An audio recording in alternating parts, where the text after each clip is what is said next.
Hey everybody, thanks so much for joining us on this Monday. Hope you had a great weekend. It's 4 o'clock. I'm Dustin Grove. And I'm Felicia Lawrence, and it is a very cool, very sunny spring day. And along with spring here in Indiana, it's construction season. We know it well, don't we? That's where we start here at 4 o'clock. Samantha Johnson shares an update now on one of the biggest projects in the state and how we can all do our part to keep crews safe. Take a look at this, a bird's eye view from the north side of Indianapolis. On the ground, orange barrels and work zones. It's that time of year again, and this week is a big one for the men and women on the roads. Last year, 16 people were killed in work zones in Indiana, and 1,500 people were injured. National Work Zone Awareness Week happens every spring, reminding all of us to slow down, limit distractions, and pay attention to signage. State police want you to hear it from them, too. There are people out there that are driving selfishly, only worried about themselves, and they put everybody else in harm's way because of their selfish driving. INDOT is racking up more than 1,000 projects this year, so chances are you'll pass through one of these zones. State police want you to stay in your lane and know your surroundings to avoid ending up like this guy. The other thing we run into is people rely on their GPS and what the speed limit says on their GPS. The speed limit is what the sign says on the side of the road, not what your GPS is telling you. Here on the northeast side, everyone wants to know the latest on the Clear Path project. 465 at I-69. Crews here have entered the final stages of construction, and the project is set to wrap up later this year. Crews working around the clock and now protected by Project Greenlight. Wearable LED lights, making it easier to spot workers at night or in low visibility. 750 lights are out now, with more on the way. These can be seen 5 times sooner by drivers than high visibility alone, and they can be seen almost 4,000 feet away. So as work continues, so will the slowdowns for now, giving way to a clear path soon. On the northeast side, Samantha Johnson, 13 News. All right, Sam, and the Girl Scouts of Central Indiana are giving back to some local heroes. Big time. They were at Stout Field this morning delivering 30,000 packages of cookies to service members. Our crew was there for the 17th annual Operation Cookie Drop. That's what it's called. The Girl Scouts say this is part of their Cookies for a Cause program. As part of the program, the Girl Scouts deliver cookies to military bases, reserve units, veterans hospitals, first responders, and healthcare workers. And it's a push to make troops and service members feel good. Oh my goodness, you know, we hear time and time again from the service members what a sense of home and a sense of community that they feel when they open up a package of Girl Scout cookies.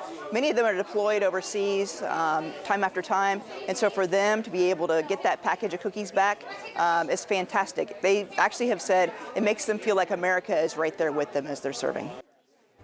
Girl Scout cookies put a smile on everybody's face. As they should. Troops from the Indiana National Guard, as well as the Army, the Marines, and Naval Reserve units are going to take the cookies back to armories across central Indiana. That is especially so the do-si-dos. wonderful. Those make me. Oh, those are yours? Yeah. I'm trefoils girl all the way. The Thin Mints. They're frozen. So all of them. Got it. All right. The outpouring of generosity continues. The Giving Gig is an annual event benefiting the Community MD Anderson Cancer Center. There's a dinner, a live auction with big prizes, and some great music. The band Styx took the stage. Listen.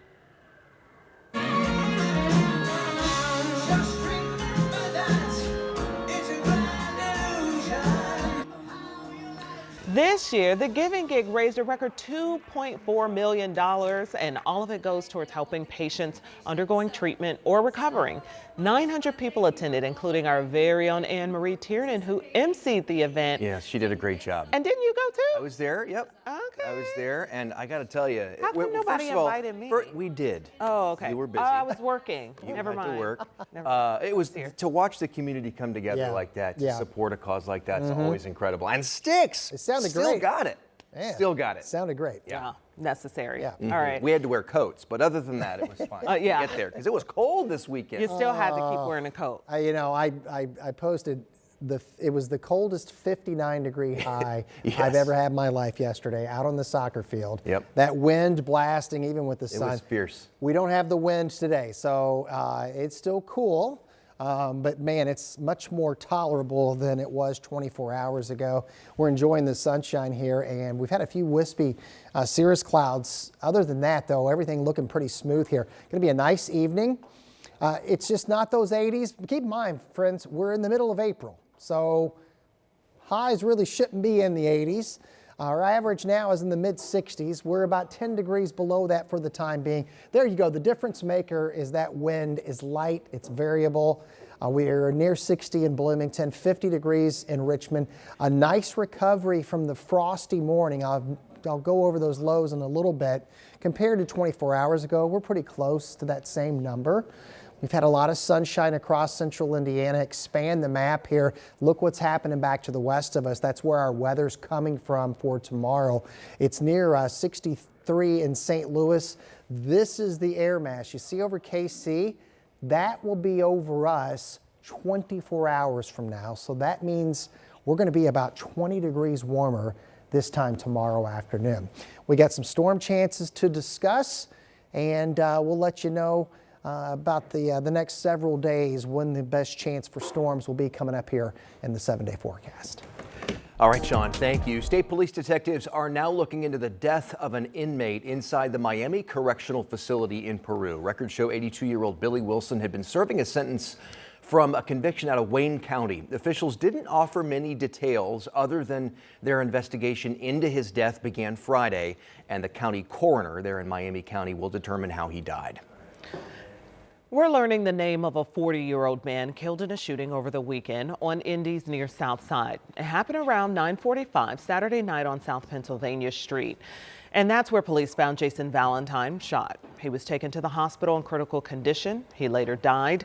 Police have not identified a suspect or motive at this hour. Anyone with information on this shooting is asked to call IMPD or Crime Stoppers. We're also learning the name of a woman pulled from a pond on Indy's northwest side. All of this happening around 1:50 Saturday afternoon on Colby Boulevard.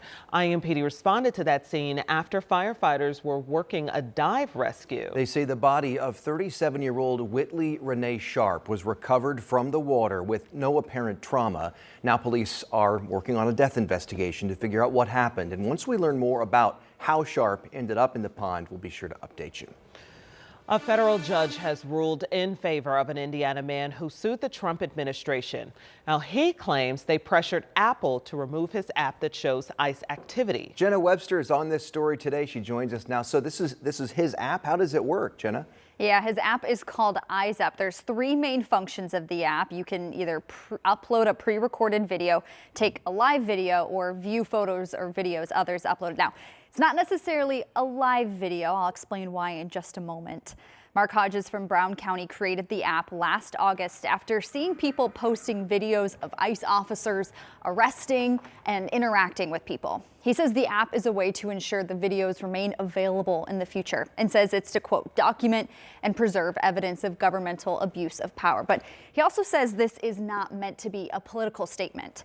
DHS argues apps like Eyes Up interfere with ICE agents' jobs and can lead to violence against the officers. But Hodges says that's not the case with his app because moderators like him review each video or photo before approving the post. It actually says, he says it takes 24 to 48 hours to verify each post. So that live video I was talking about, it can be recorded in real time on the app, but users won't view it live in the same way you would a Facebook Live, something like that.